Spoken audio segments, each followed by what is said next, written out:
आकर महाराज श्री चैतन्य मठ में कुछ परिस्थिति श्रील प्रभुपाद जी का सधाम यात्रा करने का बाद जब हुआ तो हमारे श्रील माधव गोस्वामी महाराज, कृष्ण वल्लभ ब्रह्मचारी, हयग्रीव प्रभु, राधा रमन ब्रह्मचारी अर्थात श्रील संत गोस्वामी महाराज, श्रीमद जाजावर गोस्वामी महाराज, श्रील सौती गोस्वामी महाराज, श्रील भक्ति जीवन जनार्दन गोस्वामी महाराज एक ही साथ मेदिनीपुर में गए प्रचार के लिए। तो उस समय कृष्ण वल्लभ ब्रह्मचारी का नाम से उनका दीक्षा कार्य संपन्न हुआ। उनका नाम गुरुजी ने रखा कृष्ण वल्लभ, अर्थात जो कृष्ण का विशेष प्रिय है। कृष्ण का प्रिय कौन होता है?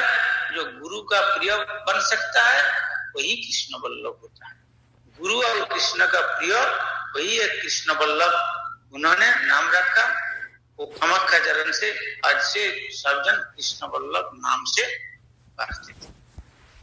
तो उन्होंने इतना दैन्य भाव अपना जीवन में, इतना भव्य संसार और महान शिक्षित, इतना बड़े विद्वान होते हुए भी अपना नम्रता से हमेशा के लिए भक्तिमोद ठाकुर का एक कीर्तन उन्होंने आदर से करते थे हमेशा के लिए कि एमन दुर्मति संसार भीतरे पड़िया अच्छी आमी तब निजा जान कोनो महाजने पठाइया दिले।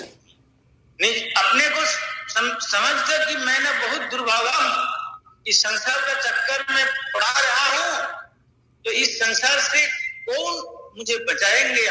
मुझे बचाने वाला कौन है?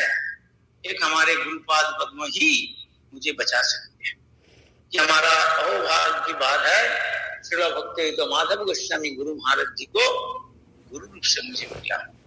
कुछ रोज का बाद श्रील महाराज जी अर्थात हमारे परमाराध्य श्री भक्ति तो माधव गोस्वामी महाराज श्री चैतन्य मठ का आचार्य का काम करने का मौका मिला था।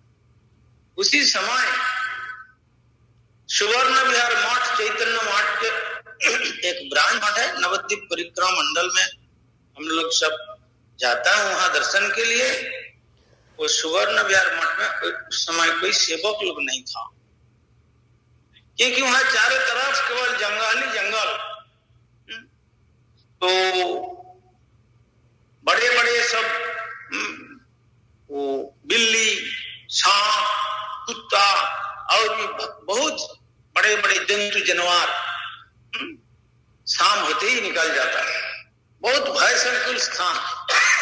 फिर भी अपना गुरुजी आदेश दिए कि तुम वहां जाकर के सेवा करो। तो सेवा करने के लिए घर में चावल भी नहीं, सब्जी भी नहीं और थोड़ा वो जो रसोई के लिए सारे व्यवस्था कुछ नहीं था। फिर भी कृष्ण वल्लभ सारे विचार सोच लिया कि गुरु वैष्णव का सेवा मुझे ही करना पड़ेगा।